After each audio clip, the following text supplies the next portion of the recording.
মাইলস্টোনে বিমান বিধ্বস্তের ঘটনায় আইমান নামে আরও একজনের শিক্ষার্থীর মৃত্যু, প্রাণহানির সংখ্যা বেড়ে ৩২। বাজারে সবজি, মুরগি, মাছের দাম চড়া, স্বস্তি নেই চালেও, দ্রব্যমূল্যের ঊর্ধ্বগতিতে ক্রেতাদের নাভিশ্বাস। ফেনীর পরশুরামে বিএসএফের গুলিতে বাংলাদেশি যুবক নিহত, আহত আরও একজন হাসপাতালে ভর্তি। এবং দেশের ৭ জেলায় ঝড় সহ বজ্রবৃষ্টির পূর্বাভাস আবহাওয়া অধিদপ্তরের, থাকতে পারে আরও কয়েকদিন।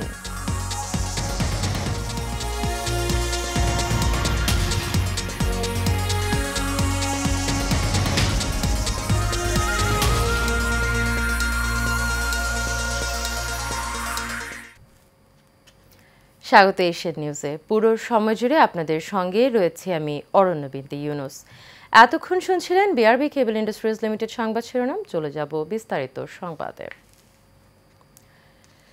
রাজধানীর উত্তরা মাইলস্টোন স্কুল অ্যান্ড কলেজের প্রশিক্ষণ বিমান বিধ্বস্তের ঘটনায় দগ্ধ আইমান নামে আরও এক শিক্ষার্থীর মৃত্যু হয়েছে। সকাল ৯টায় জাতীয় বার্ন ইনস্টিটিউটে চিকিৎসারত অবস্থায় তার মৃত্যু হয়। স্বাস্থ্য ও পরিবার কল্যাণ মন্ত্রণালয়ের সিনিয়র তথ্য কর্মকর্তা মোহাম্মদ শাহাদাত হোসেন গণমাধ্যমে এই তথ্য নিশ্চিত করেছেন। এদিকে আজ প্রধান উপদেষ্টার ভেরিফাইড ফেসবুক পেজে জানানো হয়, এখন পর্যন্ত মাইলস্টোন স্কুল অ্যান্ড কলেজে বিমান দুর্ঘটনায় ৩২ জন মারা গেছেন।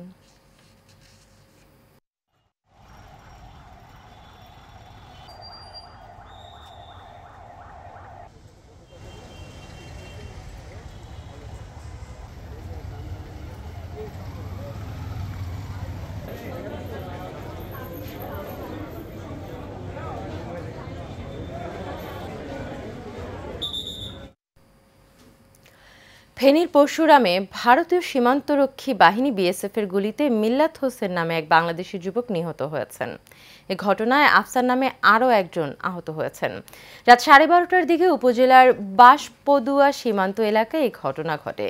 নিহত মিল্লাত পৌর এলাকার বাঁশপদুয়া গ্রামের ইউসুফ মিয়ার ছেলে। স্থানীয়রা জানায়, বৃহস্পতিবার রাতে মিল্লাত এবং আফসার সীমান্ত পিলার অতিক্রম করে ভারতের অভ্যন্তরে তারকাটার কাছে গেলে বিএসএফ তাদের লক্ষ্য করে গুলি ছোড়ে। পরে স্থানীয়রা তাদের উদ্ধার করে প্রথমে পরশুরাম উপজেলা স্বাস্থ্য কমপ্লেক্সে এবং পরে ফেনী জেনারেল হাসপাতালে ভর্তি করেন।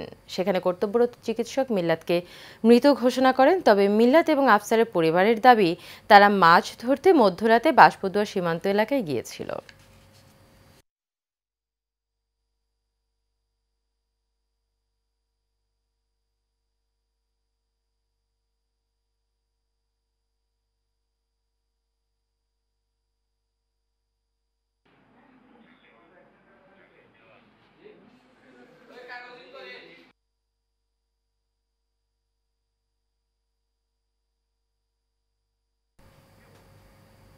সপ্তাহের ব্যবধানে রাজধানীর বাজারে বেড়েছে বেশিরভাগ শাকসবজির দাম। চড়া মাছের দামও স্থিতিশীল রয়েছে চালের বাজার। এদিকে দাম বেড়েছে পেঁয়াজ এবং রসুনেরও। তবে কিছুটা কম দামে বিক্রি হচ্ছে ব্রয়লার মুরগি এবং ডিম।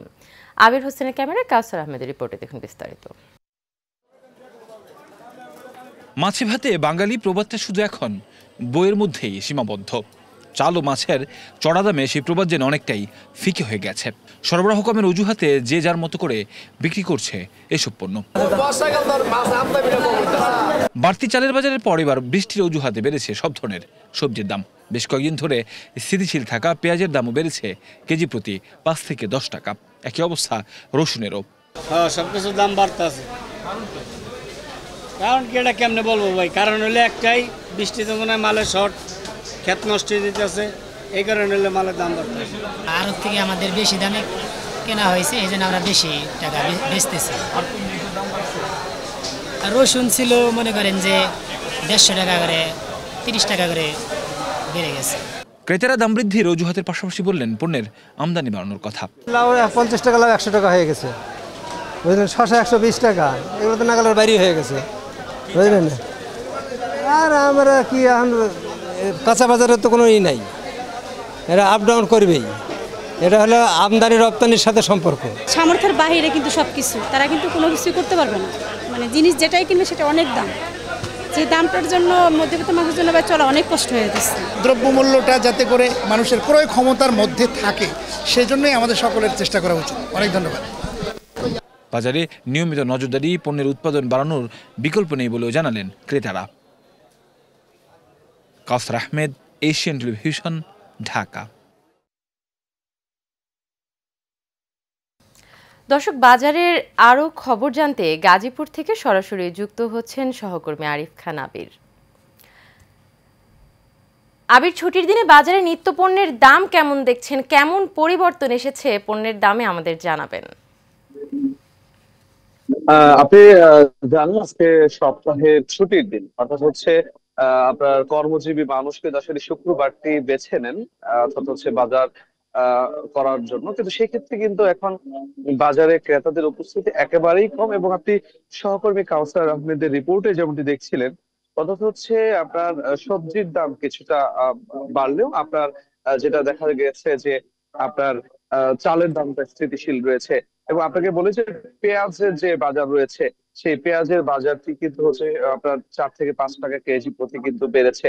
এবং পাশাপাশি রসুনের দাম যেটি বলছে সেটিও হচ্ছে কিন্তু আপনার কেজি প্রতি কিন্তু 20 টাকা বেড়েছে। অর্থাৎ হচ্ছে ইন্ডিয়ান রসুনটা 120 টাকা এবং কি দেশিটা কিন্তু প্রায় আপনার 170 থেকে 80 টাকা বিক্রি হচ্ছে। আলু কিন্তু পাইকারি বিক্রি হচ্ছে 14 টাকা কেজি দরে, সেটা কিন্তু খুচরায় গিয়ে 20 টাকা এরকম বিক্রি হচ্ছে। আরেকটা বিষয়টি কিন্তু বলি যে আপনি দেখতে পাচ্ছেন যে একদম ক্রেতা শূন্য কিন্তু হচ্ছে সময় পার করছেন যারা দোকানদাররা।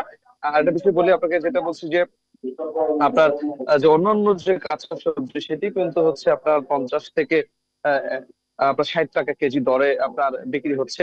এবং সেটিও কিন্তু হচ্ছে আপনার বলছেন যে অপরিবর্তিত রয়েছে। তবে কাঁচা মরিচের দামটি কিন্তু আসলে অনেক বেশি রয়েছে, অর্থাৎ হচ্ছে সপ্তাহের ব্যবধানে কিন্তু এখন প্রায় 170 থেকে 200 টাকা কেজি বিক্রি হচ্ছে। বলছে যে অর্থাৎ হচ্ছে বৃষ্টি রয়েছে, যে বৃষ্টির কারণে আপনার এই হচ্ছে দামের বেড়েছে সেটি বলছেন যে অর্থাৎ হচ্ছে মরিচ গাছ অনেক জায়গায় নষ্ট হয়েছে সেই জায়গায়। কিন্তু সবচেয়ে বড় বিষয় হচ্ছে যে পেঁয়াজের দাম এবং মরিচের দাম বাড়লেও অর্থাৎ হচ্ছে যে পরিমাণ আপনার হচ্ছে ক্রেতার চাহিদা থাকার কথা ছিল সেটি কিন্তু নেই।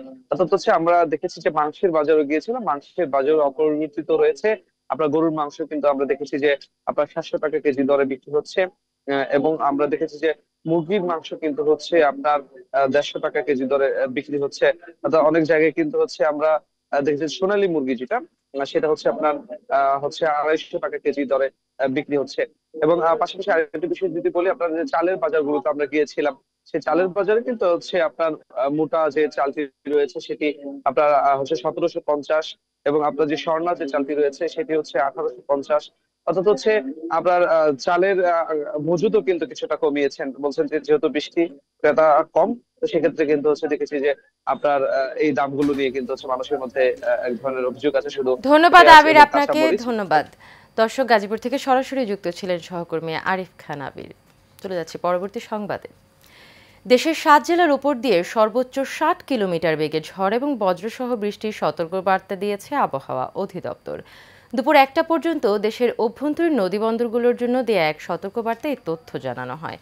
আবহাওয়াবিদ খন্দকার হাফিজুর রহমানের স্বাক্ষর করা বিজ্ঞপ্তিতে বলা হয়, খুলনা, বরিশাল, পটুয়াখালী, নোয়াখালী, কুমিল্লা, চট্টগ্রাম এবং কক্সবাজার জেলার ওপর দিয়ে দক্ষিণ অথবা দক্ষিণ পূর্ব দিক থেকে ঘন্টায় 45 থেকে 60 কিলোমিটার বেগে অস্থায়ীভাবে দমকা অথবা ঝড়ো হাওয়া বয়ে যেতে পারে। সেই সঙ্গে বৃষ্টি অথবা বজ্রসহ বৃষ্টি হতে পারে। তাই এসব এলাকার নদীবন্দরগুলোকে 1 নম্বর সতর্ক সংকেত দেখাতে বলা হয়েছে। এছাড়া সারা দেশে বজ্রসহ বৃষ্টি এবং ভারী বর্ষণের এই প্রবণতা থাকতে পারে আগামী বেশ কয়েকদিন।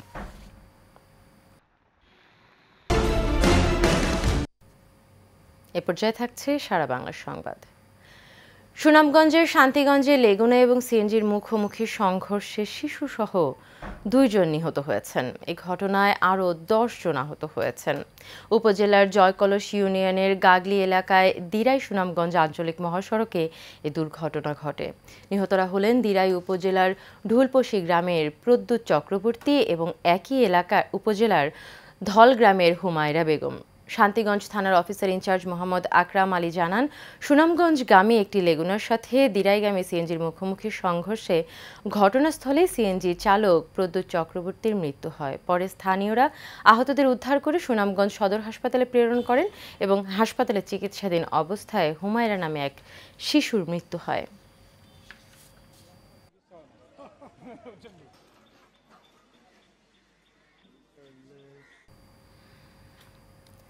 নাটোরের সিংড়া উপজেলার খেজুরতলা বাজার এলাকায় সড়ক দুর্ঘটনায় রাবেয়া খাতুন নামে এক শিশু নিহত হয়েছে। সকাল ৯টার দিকে দুর্ঘটনাটি ঘটে। নিহত রাবেয়া উপজেলার আতাইকুলা আদর্শ গ্রামের রাজু আহমেদের কন্যা। পুলিশ জানায়, শিশুটি তার বাবার কাছ থেকে আইসক্রিম কিনে রাস্তা পার হচ্ছিল। এ সময় নাটোর থেকে বগুড়াগামী একটি বেপরোয়া ট্রাক তাকে চাপা দেয়। এতে ঘটনাস্থলেই মারা যায় রাবেয়া।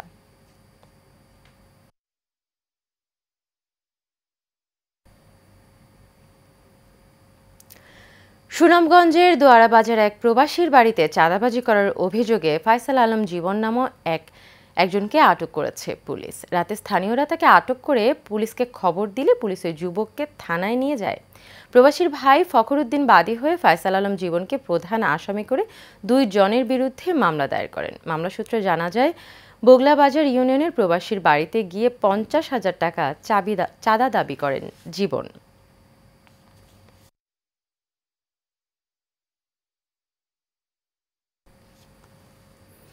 বাংলাদেশ জামায়াতে ইসলামী এই মুহূর্তে ক্ষমতায় আসলে দেশে শান্তি ফিরে আসবে, দেশের মানুষ নিরাপদে থাকবে বলে মন্তব্য করেছেন জামায়াতে ইসলামীর কেন্দ্রীয় মজলিসের শুরা সদস্য এবং ঢাকা জেলা জামায়াতের আমির মোহাম্মদ দেলোয়ার হোসাইন।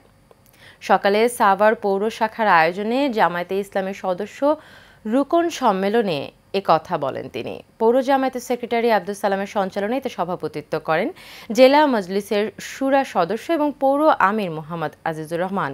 এ সময় উপস্থিত ছিলেন ঢাকা জেলার রাজনৈতিক বিষয়ক সেক্রেটারি মোহাম্মদ হাসান মাহবুব মাস্টার সহ আরও অনেকে।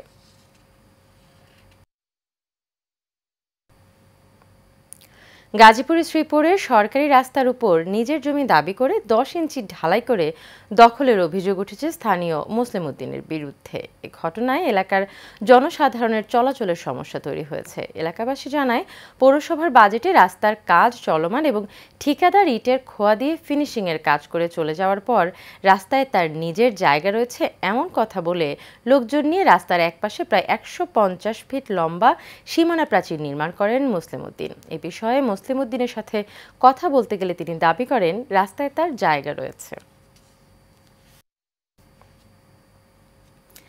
নেত্রকোনায় এক শিক্ষিকার সাথে অশোভন আচরণ করার অভিযোগে আটপাড়া উপজেলার অভয়পাশা সরকারি প্রাথমিক বিদ্যালয়ের প্রধান শিক্ষককে অবরুদ্ধ করে রাখে এলাকাবাসী। পরে খবর পেয়ে অভিযুক্ত প্রধান শিক্ষক জাহাঙ্গীর আলমের সহধর্মিণী এবং তার ভাই আল মামুন, তার ভাবি জ্যোৎস্না বেগম সহ 4 জন শিক্ষক ঘটনাস্থলে উপস্থিত হয়ে অভিযোগকারী শিক্ষিকা রুবি আক্তারকে মারধর করেন। পরে এলাকাবাসী ওই শিক্ষকদেরও অবরুদ্ধ করে রাখেন।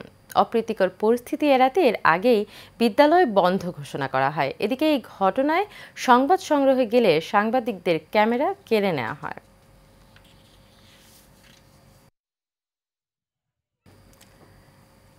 দেশের গত 54 বছরের শাসন ব্যবস্থাকে ঘুণে ধরা আখ্যা দিয়ে রাষ্ট্র মেরামতের দায়িত্ব নেয়ার প্রত্যয় ব্যক্ত করেছে বাংলাদেশ জাতীয় পার্টি বিজেপি। সকালে রাজধানীর বনানী থানার জাতীয় শ্রমিক পার্টি আয়োজিত আলোচনা সভায় প্রধান অতিথির বক্তব্যে একথা বলেন বিজেপির কেন্দ্রীয় সাংগঠনিক সম্পাদক উপাধ্যক্ষ নুরুজ্জামান হীরা। সভায় সভাপতিত্ব করেন বাংলাদেশ জাতীয় শ্রমিক পার্টির কেন্দ্রীয় আহ্বায়ক নাসির উদ্দিন দুলাল। উপস্থিত ছিলেন মশিউর রহমান জিসান সহ আরও অনেকে।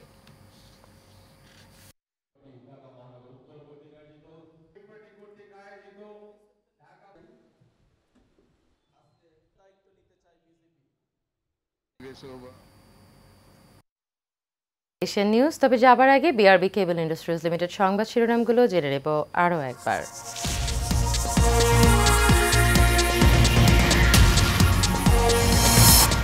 মাইলস্টোনে বিমান বিধ্বস্তের ঘটনায় আয়মান নামে আরও এক শিক্ষার্থীর মৃত্যু, প্রাণহানির সংখ্যা বেড়ে 32। বাজারে সবজি, মুরগি, মাছের দাম চড়া, স্বস্তিনেও চালেও দ্রব্যমূল্যের ঊর্ধ্বগতিতে ক্রেতাদের না বিশ্বাস। ফেনীর পরশুরামে বিএসএফ এর গুলিতে বাংলাদেশি যুবক নিহত, আহত আরও একজন হাসপাতালে ভর্তি। এবং দেশের 7 জেলায় ঝড়সহ বজ্রবৃষ্টির পূর্বাভাস আবহাওয়া অধিদপ্তরের, থাকতে পারে আরও কয়েকদিন।